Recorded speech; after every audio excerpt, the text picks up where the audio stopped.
Good evening, members. It's 6 o'clock and welcome to Council tonight.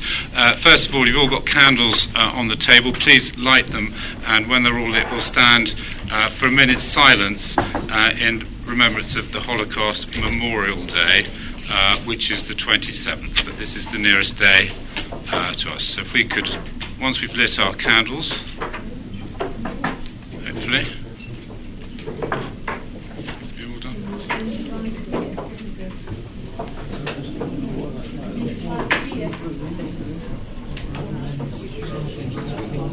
Oh dear.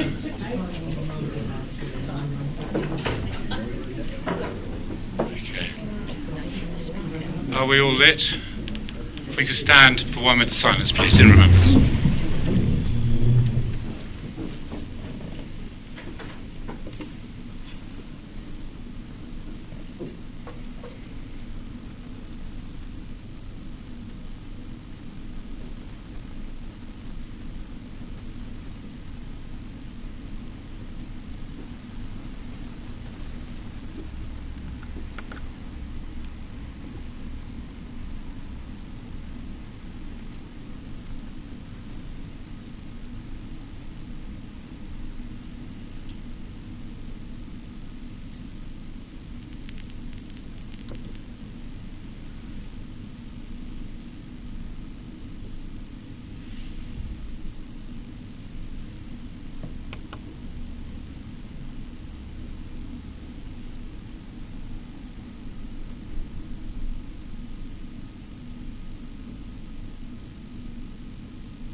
Thank you very much, members.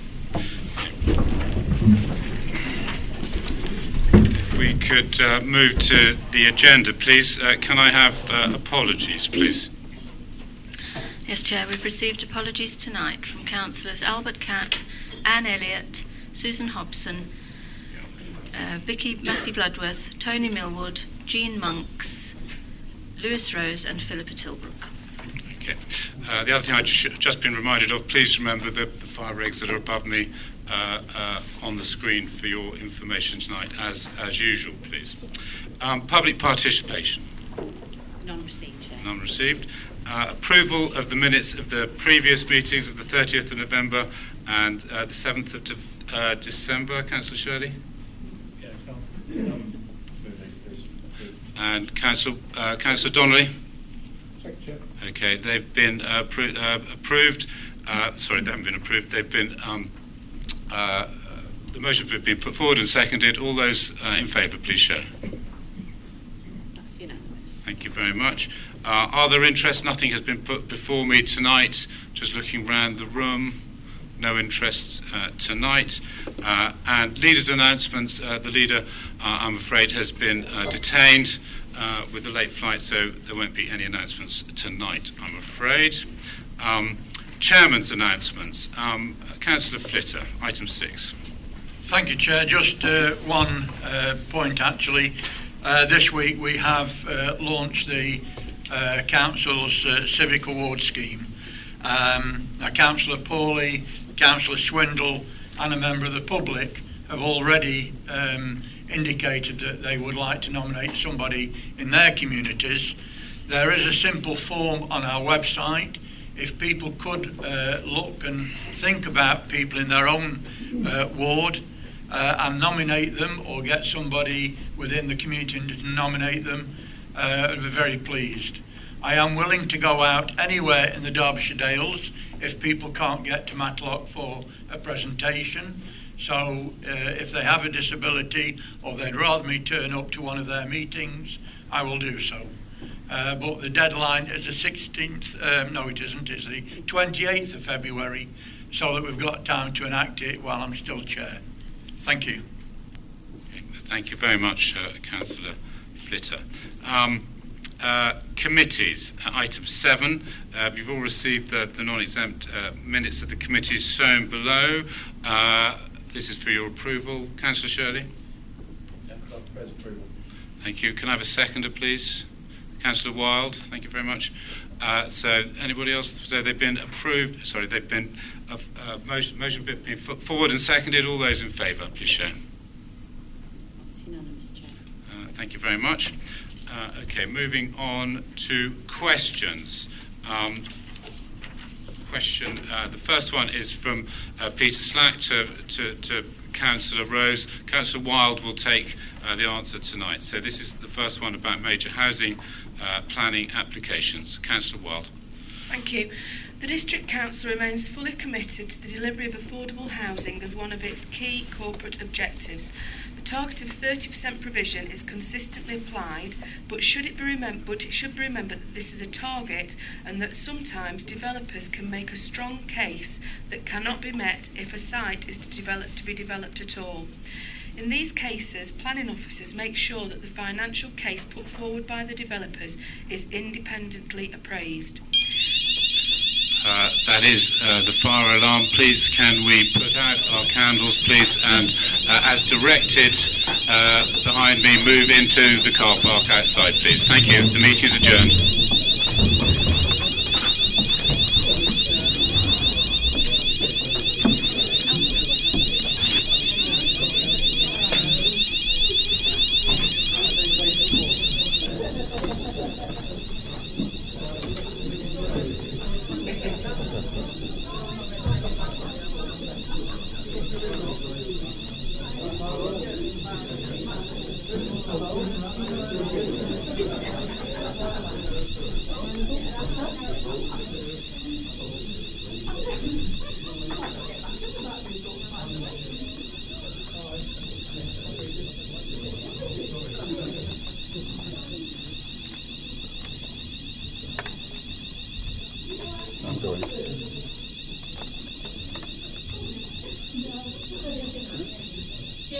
I'm coming.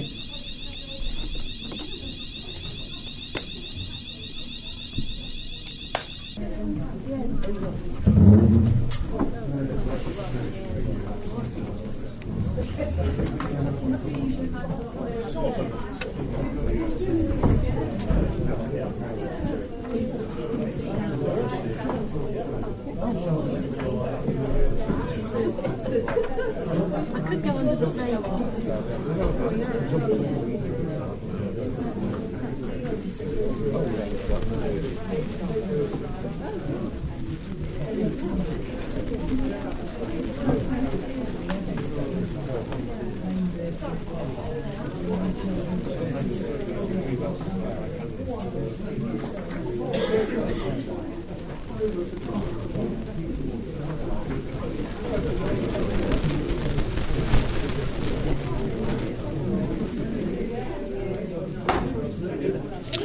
Members, thank you very much for that. I think we did pretty well, thank you very much, but we should never take these things lightly, of course, and thank you for your attention there. You may relight your candles.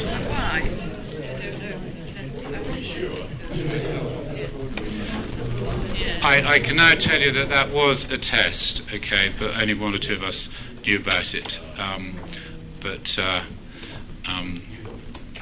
Are you pleased, Sandra? Good. Right.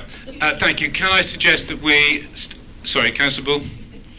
The one thing I'd just like to say is, I know we've had the roll call as such, but I think we've definitely lost Councillor Bright now. But he's not been burnt. No. I think he's gone. Right, yes. Councillor Bright has left the meeting. He had another appointment as well. Thank you. I suggest we... Councillor White, if you could restart at the beginning, I think that was in answer to Councillor Slack's question 8A. Yes, Thank you. The first question. The District Council remains fully committed to the delivery of affordable housing as one of its key corporate objectives. The target of 30% provision is consistently applied, but it should be remembered that this is a target and that sometimes developers can make a strong case that it cannot be met if a site is to be developed at all. In these cases, planning officers make sure that the financial case put forward by the developers is independently appraised. In line with government guidance, the Council has allocated a substantial proportion of development on brownfield sites, such as former quarries, and the reality of bringing these sites forward sometimes means that we cannot deliver on each and every planning policy objective, as they carry substantial upfront costs that have to be borne by the developer. In these cases, we have to strike a balance, as sometimes trying to rigidly apply the 30% target might mean that a site cannot be delivered at all. Thank you. Councillor Slack, you have a supplementary. Thank you, Chair. Thank you for your reply. Could I ask if the district valuer values on a site that there should be affordable housing, the council should really be then committed to carrying that forward if the developer says yes or no? Would you agree? Councillor Wild. I'll ask the question of that and get back to you, Councillor Slack. Right, and Thank could you. I have a copy of You may, your yes. reply? Thank you very much. Thank you very much. The second question, 8B, again is from Councillor Slack, in regards to waste collection and the sequence of events with Carillion. Councillor Wild. Thank you. In light of the situation with Carillion, members of the District Council's corporate leadership team have discussed possible preventative measures and contingency plans. However, should a similar situation occur, it is likely that a short break in service would take place, as the District Council does not have the staffing capacity and/or relevant skills to seamlessly continue the service without impact. There may be options to work with neighbouring authorities, but the probability of support is low due to staffing levels often being designed to meet a set schedule. Our Clean and Green team could provide emergency support, but this would be at the expense of ceasing delivery of other services and could not fulfil the whole schedule. The most likely solution would be to negotiate the transfer of staff, vehicles and facilities from Serco. Our environmental services team have detailed information on the current structure of rounds, vehicles and disposal sites, which would help with the short-term continuation of the service. Although the District Council cannot prevent a company from entering into liquidation or receivership, it does ensure that a robust method of evaluation forms part of the initial procurement of contracts. The District Council commissions reports produced by the credit rating company Equifax Business Information Services when assessing the financial and economic standing of companies who express interest in tendering for contracts. As part of the tendering process, the PQQ or pre-qualification stage is the first stage in the process of awarding a contract or contracts for services, including waste. This considers financial components such as trading performance, profitability and working capital, as well as non-financial components such as county court judgments, records of insolvency proceedings, winding up petitions and aged accounts. Where issues of concern are noted by Equifax or become known to the evaluation team via other sources, e.g. trade or business media, the District Council may follow these concerns up through clarification with bidders before making a final determination as to their economic and financial standing. Regular meetings with the contractor have continued through the term of the contract and include matters relating to performance, working arrangements, staffing, health and safety and finance. As it stands, officers are as confident as they can be that Serco are able to fulfil their contractual obligations until it expires in 2020. Councillor Slack, your supplementary.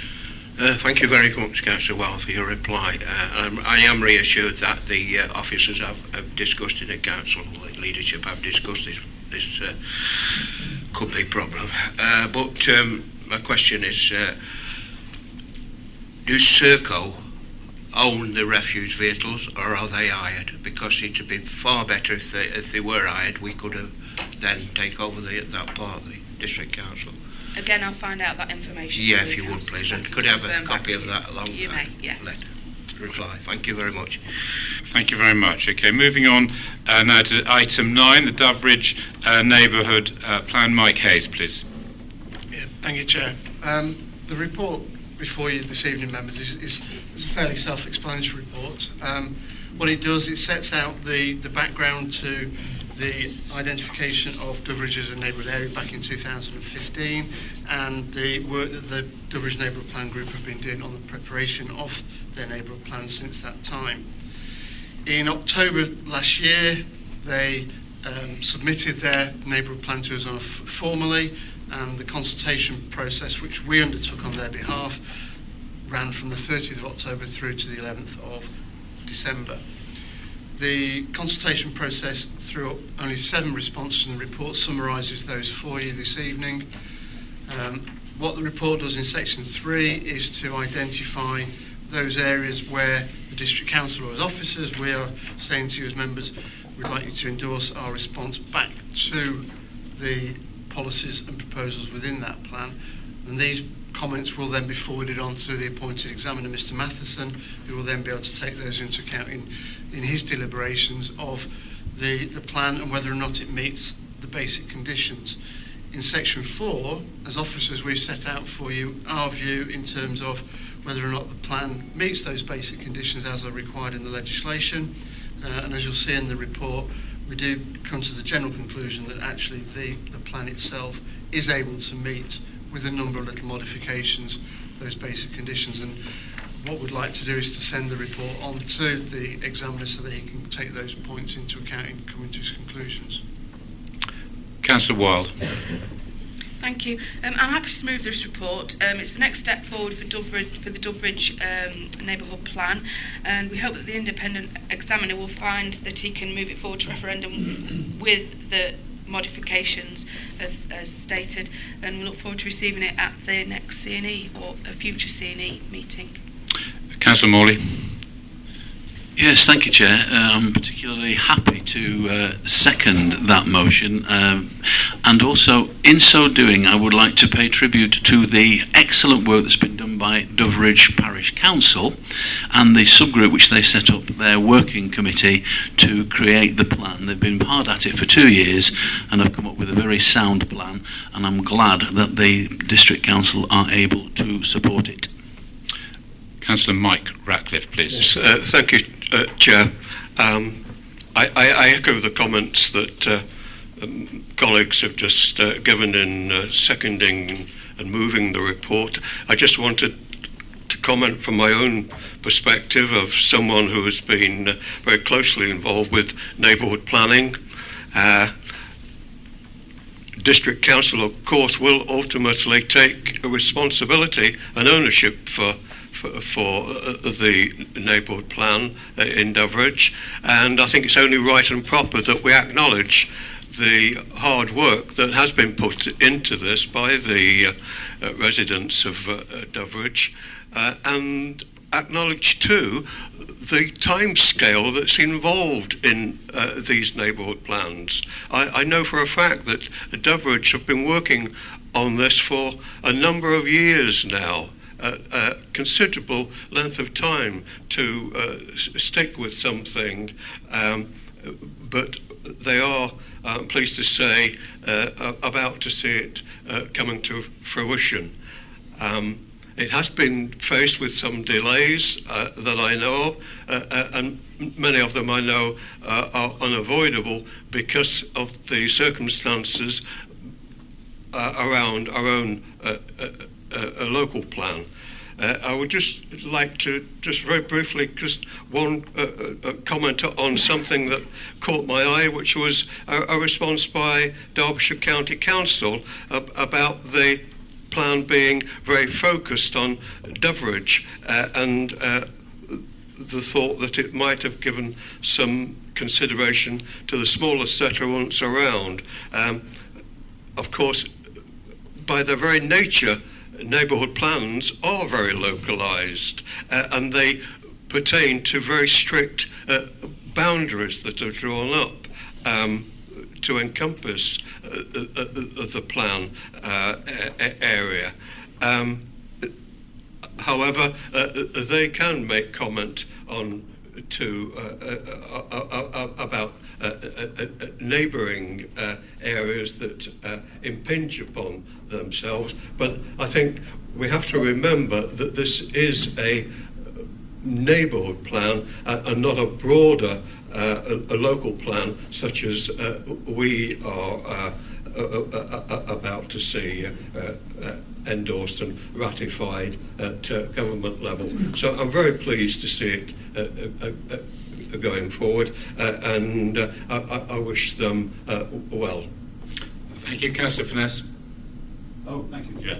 Like Councillor Ratcliffe, I've been heavily involved with Bradwell neighbourhood plan, and I can say there's a big amount of work had to go into that, and I know that certainly in Doveridge they will have had at least the same. I've got some questions on this because there are some differences between what happens here and at Peak Park. Because with the Bradwell plan, we just had to contend with the Peak Park policies. We didn't have a local plan to concern ourselves with. Sorry, are you? I thought you were indicating something. No. Okay. So the questions are, first of all, if we approve the recommendation tonight, does that give it some weight in the planning process? You know, does it become material? Or does it need to wait until the examiner's approved it? And then if it's recommended by the inspector, does it have to wait until it's approved by the examiner? So because there's a local plan here in Derbyshire Dales, the sites that have been approved in Doveridge, in Bradwell, we managed to get a proposal of 165 houses reduced to 55 because the neighbourhood plan had put a limit, that sort of limit on the size of developments. Could the same effect be had in Derbyshire Dales if, say, the neighbourhood plan came up with a recommendation that the sites proposed so far in the plan should be reduced in size or in number of houses? Mike? In terms of the first part of your question, Councillor Finesse, the situation is that the neighbourhood plan will get weight once it's been through the examination process and the examiner is satisfied with its contents, with or without modifications.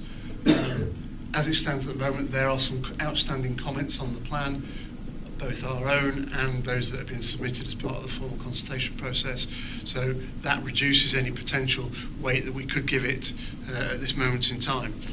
In terms of the second part of your question, the situation is that the advice that we've given to all of the neighbourhood plan groups is that the Derbyshire Dales local plan has to take primacy.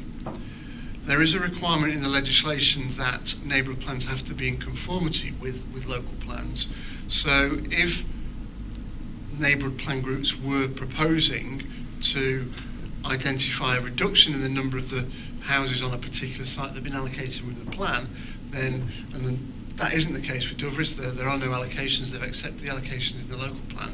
But if they were to say reduce the number on one of those sites or more of those sites, then we would make that comment, or made that comment to you here this evening, and made a recommendation to say that effectively that wasn't in conformity with our local plan, and therefore that's a comment that should then go forward to the examiner for him to give consideration to.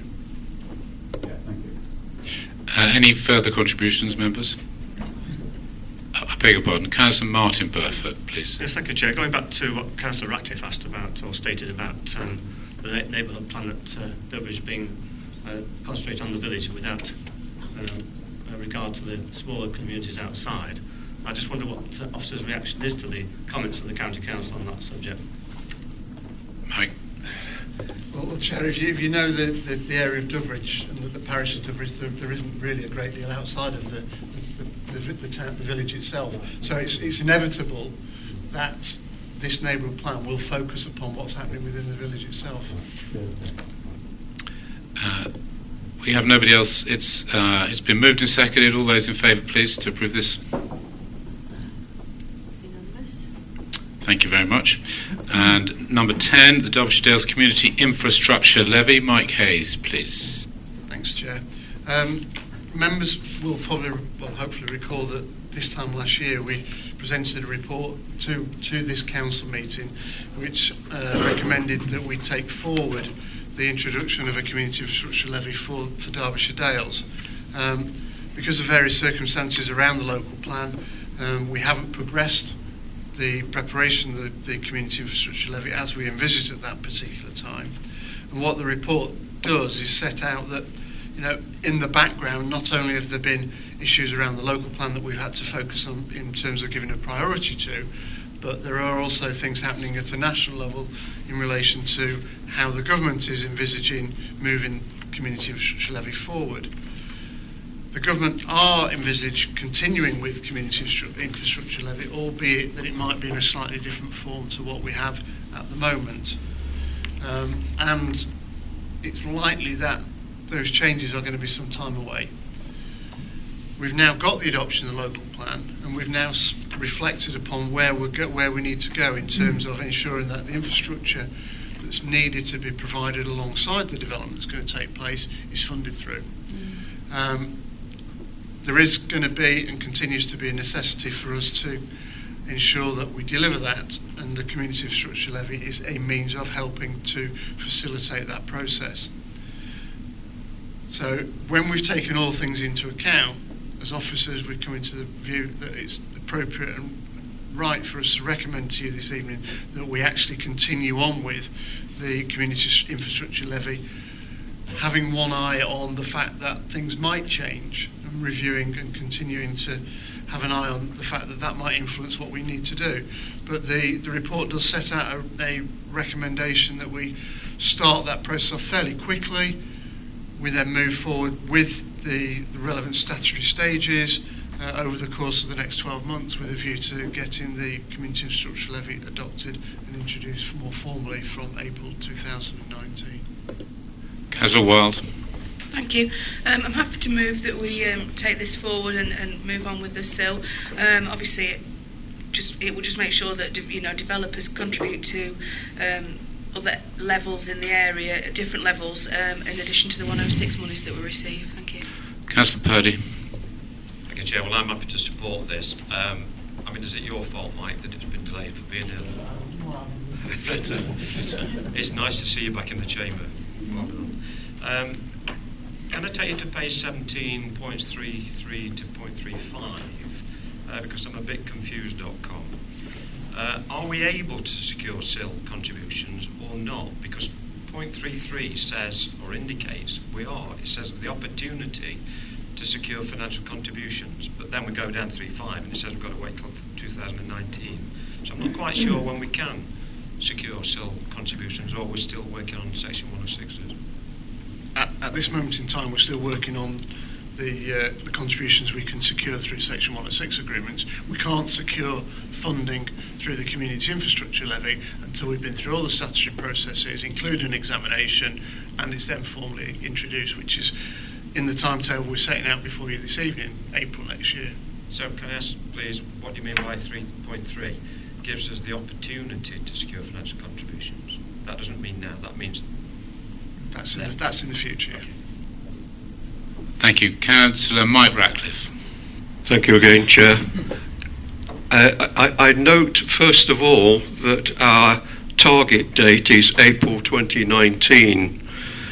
I'm disappointed by that, although perhaps it's understandable given the fact that CIL has been subject to government review and discussions are still taking place to the precise nature of it. But originally our target date was, I think, April this year. Now, the fact that it's April 19 raises questions in my mind about whether or not major applications that are already starting to appear are going to be caught, that's the wrong word, but subject to a CIL in Derbyshire Dales that's not going to be introduced until about 14 or 15 months' time. Perhaps you could answer that just first of all, but I do have other questions. Mike? Yeah. Chair, the situation is there are a number of statutory procedures that we have to go through before we can get to the point where we can introduce SIL. There are 2 rounds of public consultation and there is an examination in public held before an independent examiner which we have to go through. And we have to be able to demonstrate to that examiner that the proposals that we have and the charging regime that we're putting in place is appropriate, given the fact that it is not meant to have an impact upon the deliverability of development. Now, part of that work has already been done in the policies that we've got within the plan. we've made changes to the policies within the plan to ensure that we can deliver affordable housing, for example, as one area where we reduce the requirement down, but leave us with some headroom to deliver SIL going forward.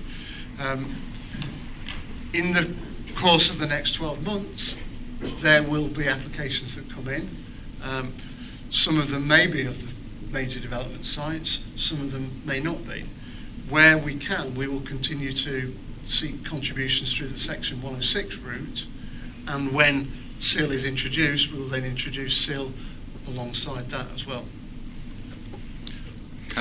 My next question actually concerns Section 106 agreements that again appear in government discussions to be looked at as to whether or not they are incorporated into the CIL structure. My thought there, and again I ask the question, the likelihood of 106 in its present form, whereby we are able to use it as a pooling finance to either subsidise or support the development of housing, may be diminished.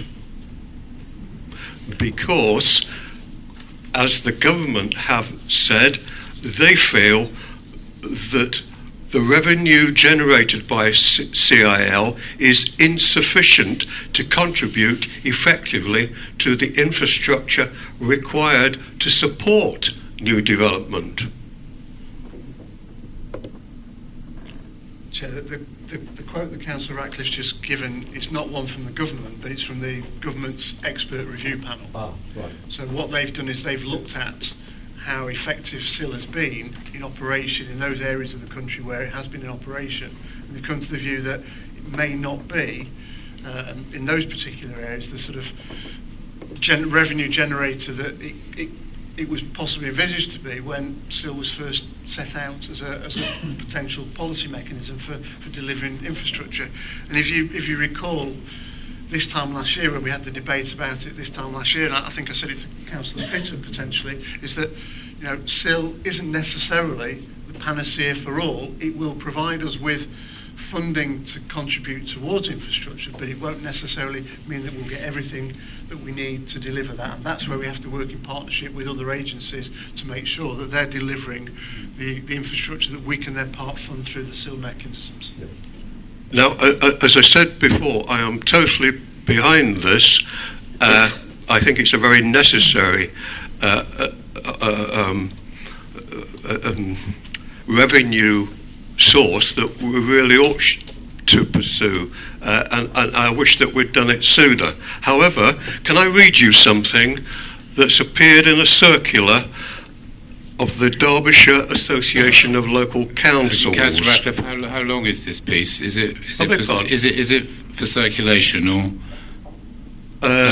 Well, I would expect it to have been already circulated amongst a large number of councillors who have connections with their parish and town councils.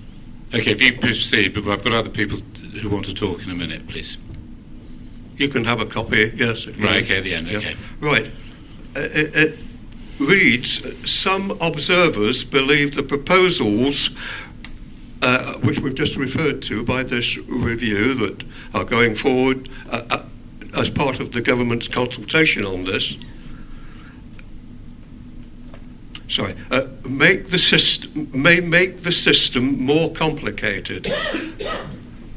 But the messages from the autumn budget is that CIL is going nowhere. Instead, the budget promises a consultation on a set of reforms to the levy, including charges intended to speed up the process of introducing and revising it, as well as the measures intended to allow authorities to set rates which better reflect the uplift in land values, etc. What I'm suggesting to you is that there appears to be some anxiety out there, some sentiment, which doubts whether or not the changes will in fact come into effect. So I'm almost suggesting to you, whilst I think it right and proper to proceed along the lines we are, do you feel that we're moving whilst the ground is shifting? Chair, we've been very mindful in putting the report together to give members a very clear understanding that, you know, there are potential changes happening at a national level, and that's what I said in introduction to the report, and that in looking at where we were as a district council in terms of the preparation of the local plan, the evidence that we've got available to us about the deliverability of our sites and the viability of our sites from the work we've done on the preparation of the local plan, and what is required in terms of infrastructure, that it is still appropriate for us to continue, but as it's set out in paragraph 3.6, we need to keep an eye on what is happening at a national level and keeping the timescale under review, taking account of what might be happening at a national level. Because if a national level changes things, we may then have to change accordingly, and we'll bring something back to members to advise them as to what is an appropriate course of action at that particular point in time. But the report is very clear that as officers we think there's going to be some time before those changes are implemented, so therefore there's a window of opportunity for us to continue on with and get on with the process of introducing SIL as we originally envisaged last year. I think it's very important that we move quickly. I agree. Okay. Councillor Flitter. Thank you, Chair. Well, I think Mike was quite right. I did make comments, well, not just last year, I think for a number of years, that I had misgivings about SIL, but I was disappointed that we hadn't got into a situation where SIL was operative within the Dales, because there were benefits to be had.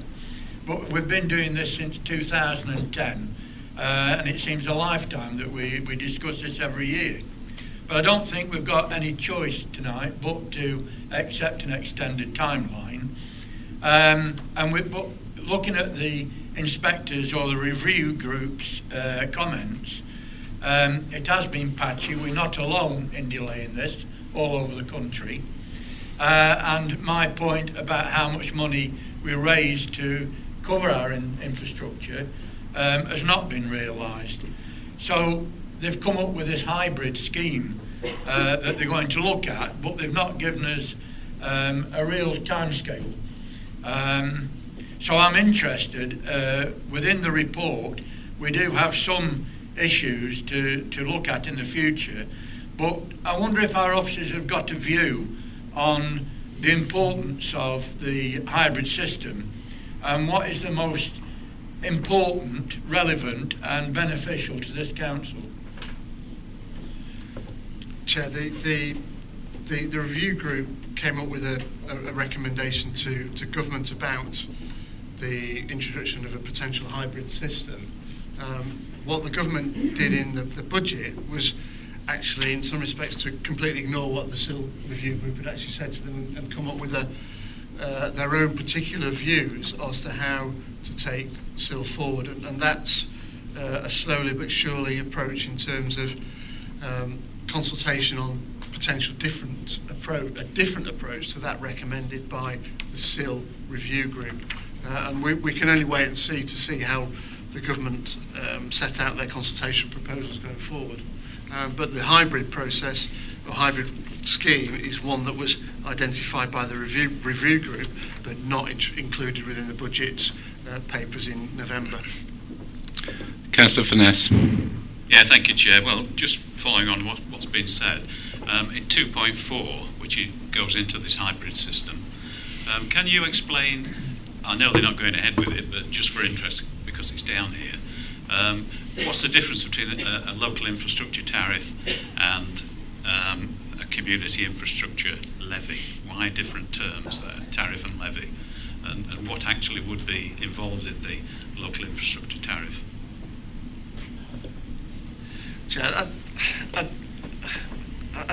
to be fair, I'm struggling to think, no disrespect, Councillor Furness, what relevance is towards taking this forward. The local infrastructure tariff is a tariff which the review group suggested should be actually introduced based upon a sort of a national-based formula, which could then be sort of added onto Section 106 agreements at the same time. It's not something the government has chosen at this moment in time to pursue. It's not something that they are saying is an appropriate way forward. They've got their own views, which is around uplift of land values, and that's completely different to the local infrastructure tariff. That was a sort of a gradual movement away from what the process is at the moment. What the government is saying is actually we need to look at this in a completely different way and capture that uplift in the values of land between its existing use and its future use. Yes, I mean, it's in the report, and who knows what may happen in the future. You know, it's not being finalised yet, and they could possibly go back to it. But so I'm just interested why, you know, it was considered by the review group, and what's the difference between a tariff and a levy? In basic terms, nothing. Nothing. Thank you very much. Thank you. Councillor Slack. Thank you, Chair. I very much welcome SIL. I think over the years we've all experienced many objectors on planning applications coming up that there's no infrastructure for this plan and so forth. And it is one of the main things, really. Infrastructure on planning is very important indeed. So I do welcome this. But saying that, I have a slight concern that SIL, when it comes in, will some way, I know the government's on shifting sands at the moment on this, but I do feel that it could affect 106 affordable housing contributions. I do hope they are not reduced to make way for SIL. Is that possible, Mike? Or? No, the way in which this SIL levy works at the moment, and I don't envisage it changing in that regard, is that affordable housing is taken out of that process.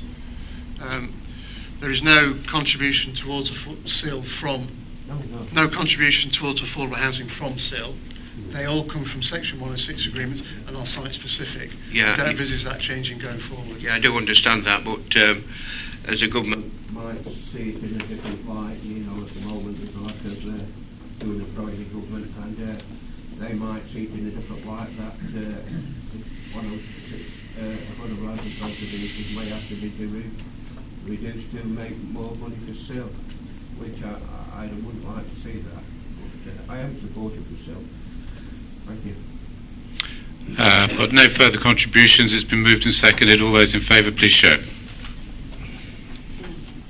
Thank you very much. Thank you very much, Mike. Safe trip home. Thank you. Okay, moving on to item 11, the Localism Act Pay Policy Statement. Dorcas, please.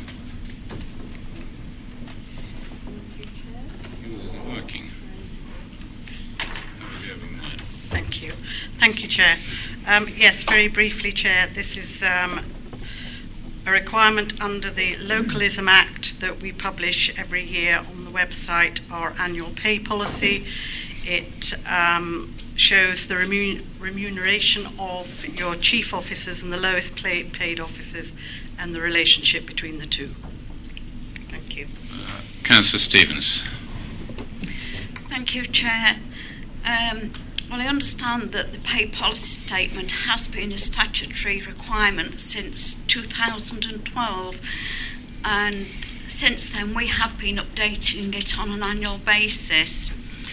I think we'd all agree the statement provides for transparency in the way in which the District Council pays its employees, and it also works to enhance the Council's ability to deliver its corporate aims and objectives. So I'm happy to move the recommendation.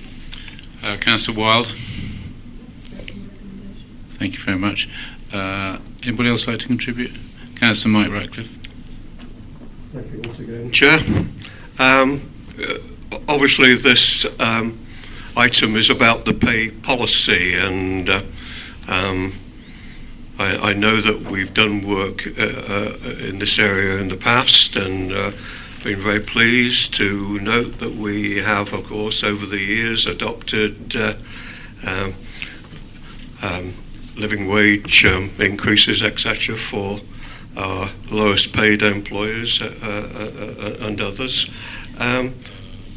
But seeing as Karen is here, and not to digress too much, I assume, Karen, that you know that there is an offer for council employees around at the moment which proposes, I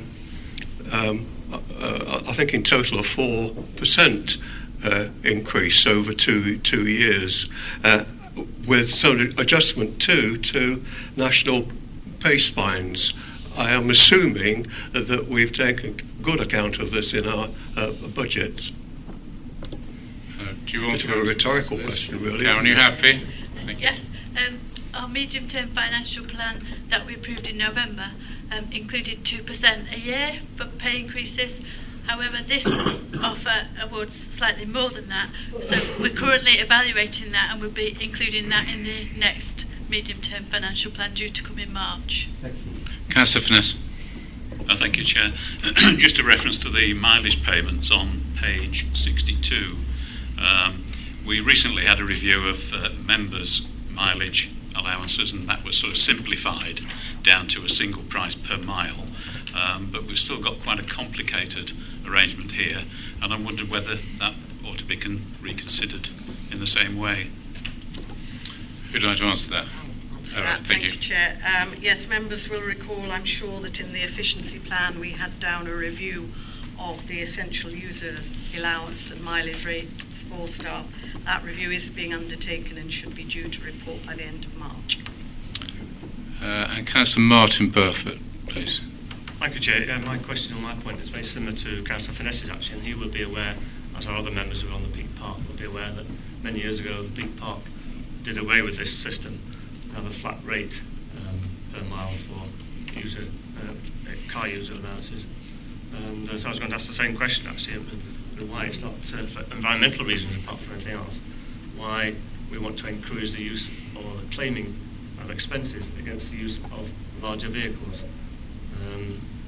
I think it's probably unfair in the present certainly times of austerity, and when everyone's been asked to look at climate change issues and so on, that we should persist with this rather archaic system. I know it's something that's obviously campaigned for by unions and such like as a national agreement, part of a national agreement, but I think it's slightly antiquated. I think we should move to a system, as Councillor Finesse suggested, of one rate for any kind of car that an officer chooses to buy.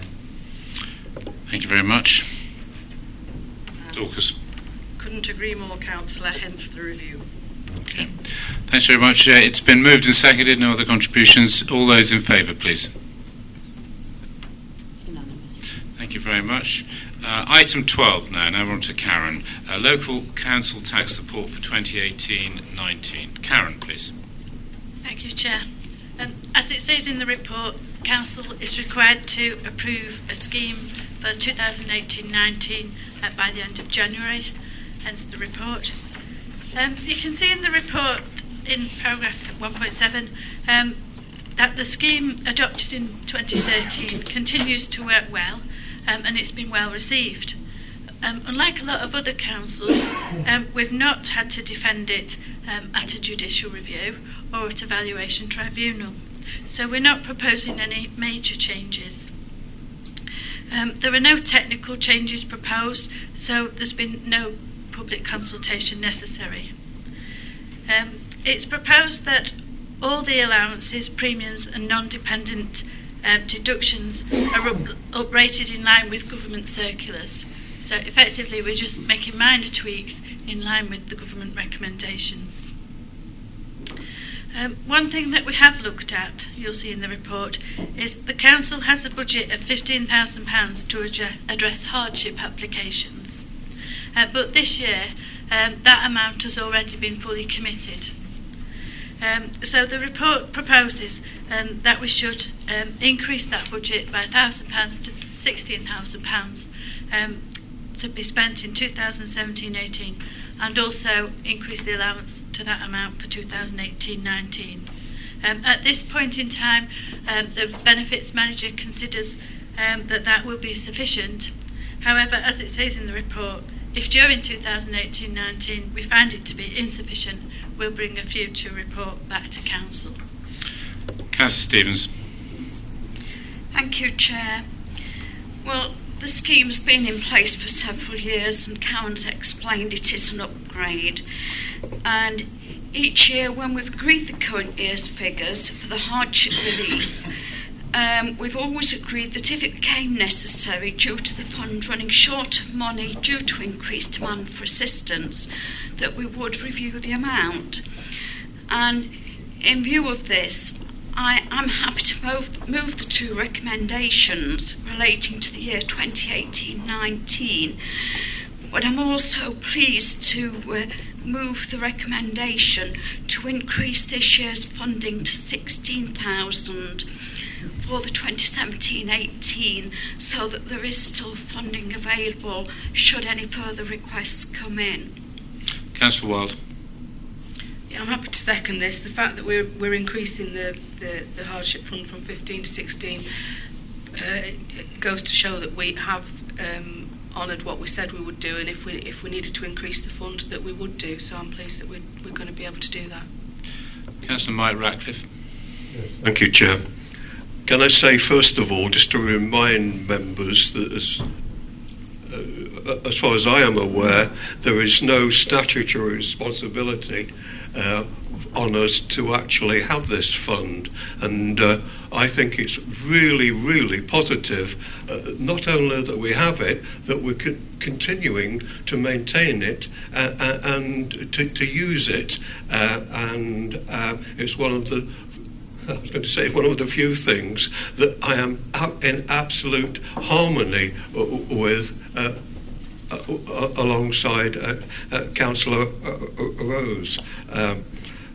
I have a couple of questions, if I may, Karen, and I hope you'll be able to answer them for me. First of all, paragraph 2.1 set off thoughts in my head about the position of universal credit on this fund, and whether or not there might be some impact and that we'd find it being absorbed, or indeed claimants, as it were, penalised because they would be in receipt of these two separate payments, one universal credit and then a beneficiary of this hardship fund. That's just one question. Karen. I think I'm going to have to come back to you on that one, Councillor Ratcliffe, because I'm not sure of the relationship between the hardship applications and the universal credit. So maybe Simon or Peter could send me an answer.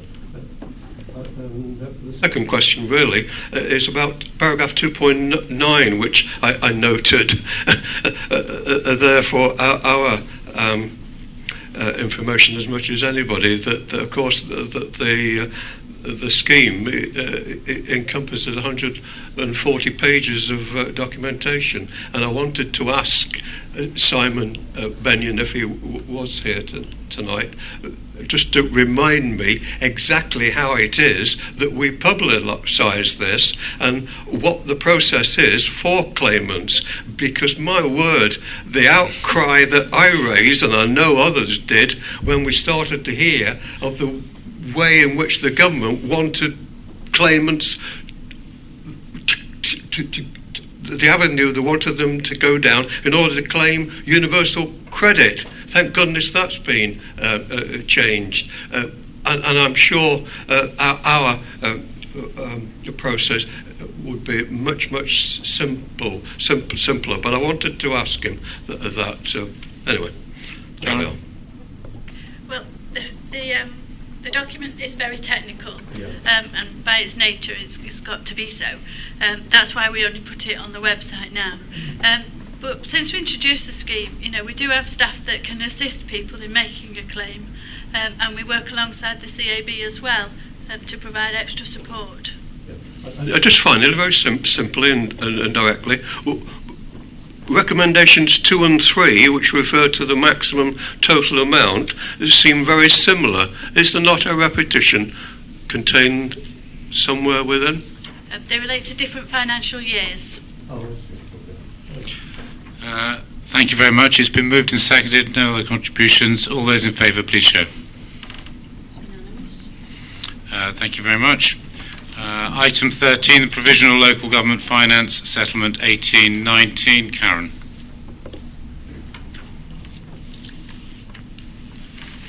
Thank you, Chair.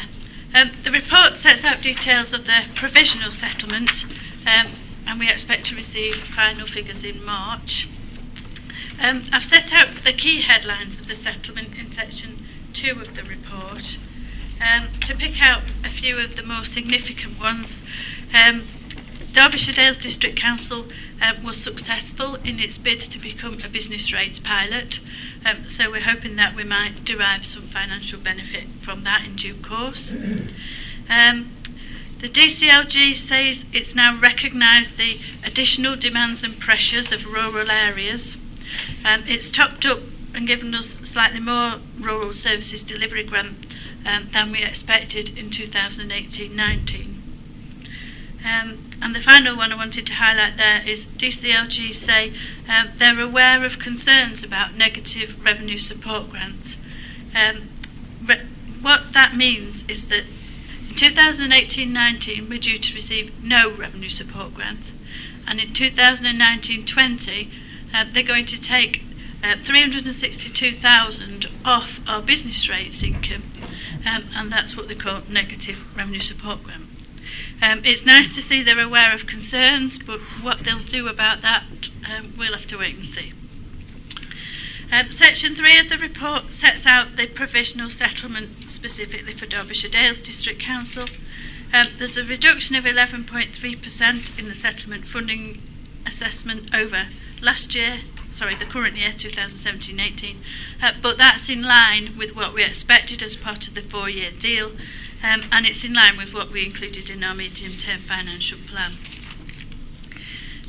Details of core spending power are set out in paragraph 3.2 of the report, and paragraphs 3.3 to 3.7 explain some key changes there. So just to go through those briefly, for council tax, the Community Secretary confirmed that the referendum threshold would now be 3% rather than the 2% we had for this year, and they've built that into core spending power. So they're assuming that the council will put the council tax up by 3%. As I've already said, we received no revenue support grant for next year. Rural Services Delivery Grant has been maintained at its level. The news on New Homes Bonus wasn't quite so good. We've got a reduction of New Homes Bonus. Some of that was expected because it's the phasing out of previous year allocations, which are spread over 4 years. But the allocation for 2018-19 was 74,000 less than what we'd included in the medium-term financial plan, because I think fewer homes had come online than had been expected. We're hoping that will recover as all the new homes are being built during this financial year. And I've already mentioned about the business rates pilot. Finally, section 4 of the report deals with the response from Sparse Rural. We built that into our response to the consultation paper, which is shown in Appendix 1. Because the deadline for the response was 16th of January, prior to this committee, I agreed that with the leader and deputy leader, and it was submitted before the deadline. Happy to take any questions. Councillor Stevens. Thank you, Chair.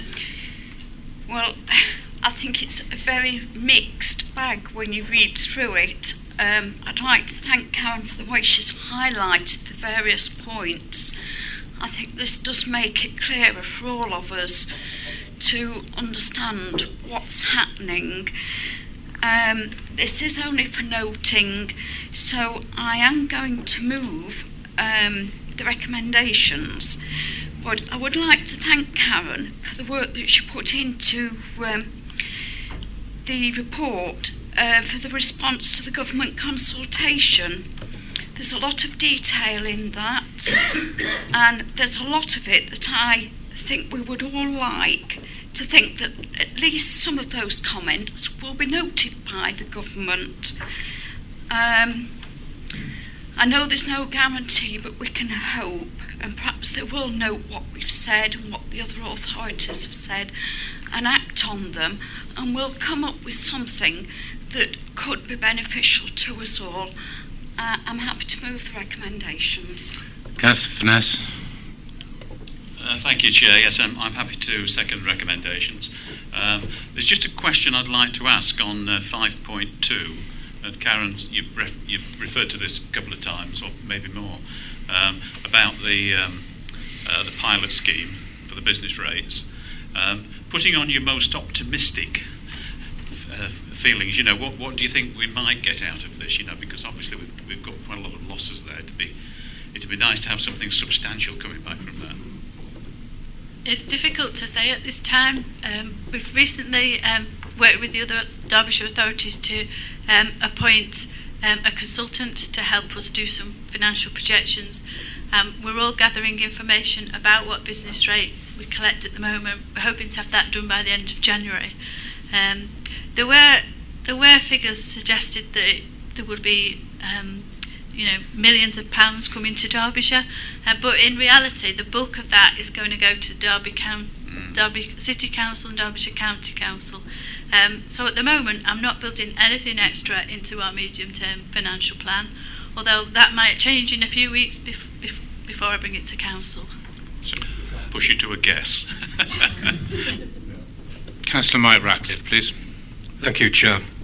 I have a short question in a moment, but I want just first of all to congratulate Karen for writing that consultation response.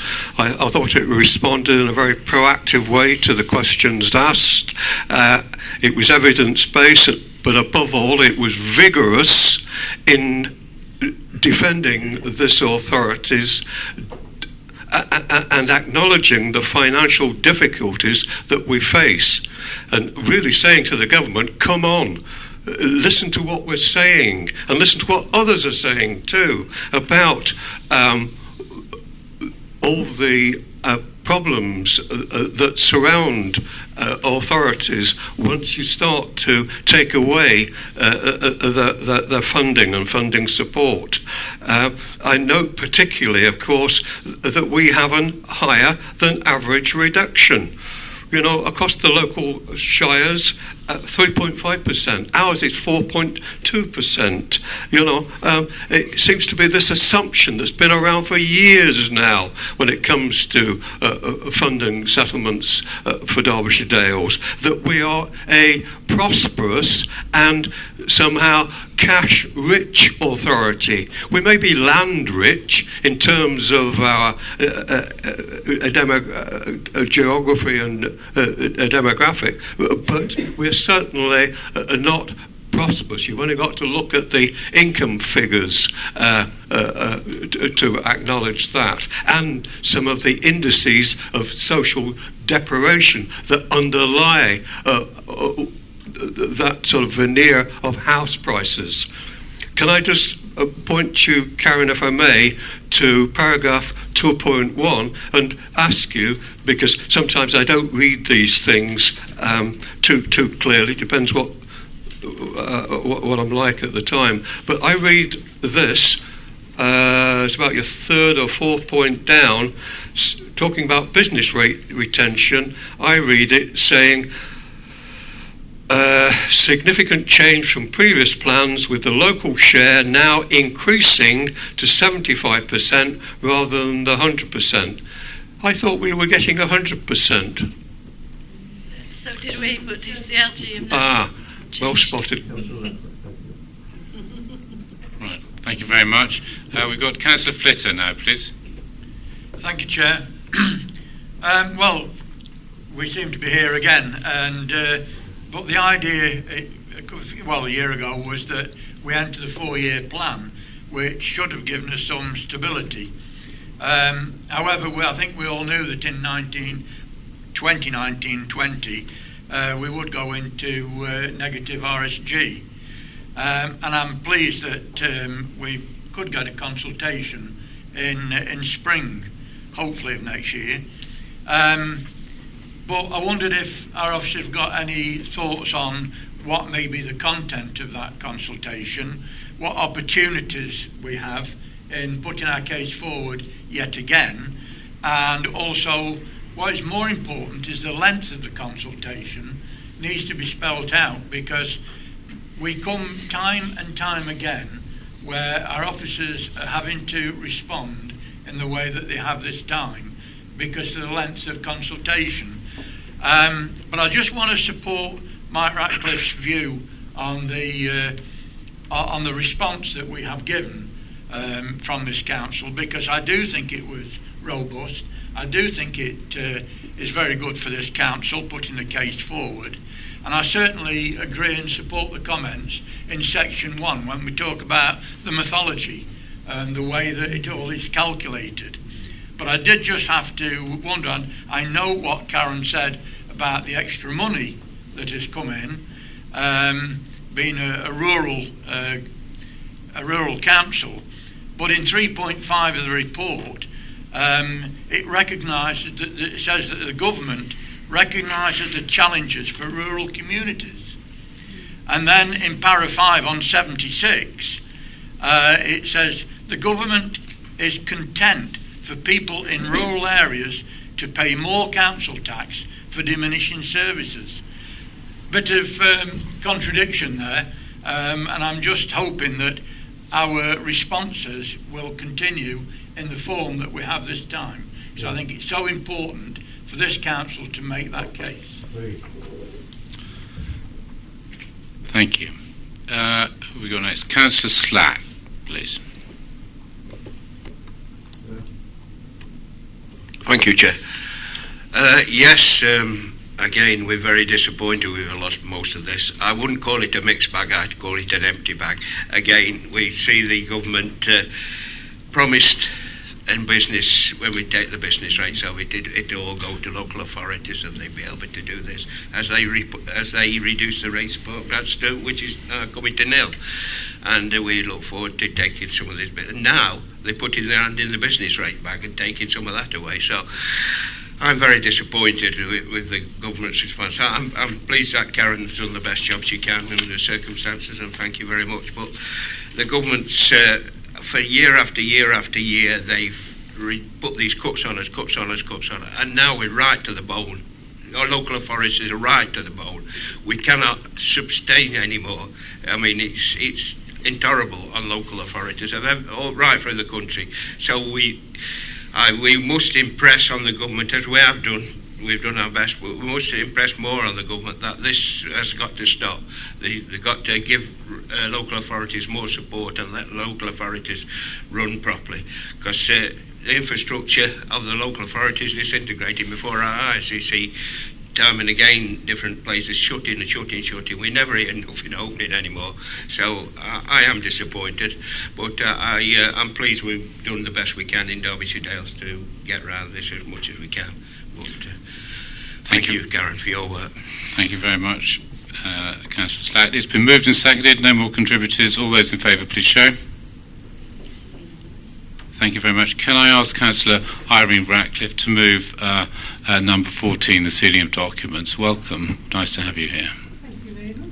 It is the first time I've moved sealing of the documents. Thank you very much. Can I have a seconder, please? Councillor Morley. All those in favour, please show. Thank you very much. Can I ask all members to put out their candles, please, now, and remind them that we have several meetings in March for your attention. Thank you very much. Good night.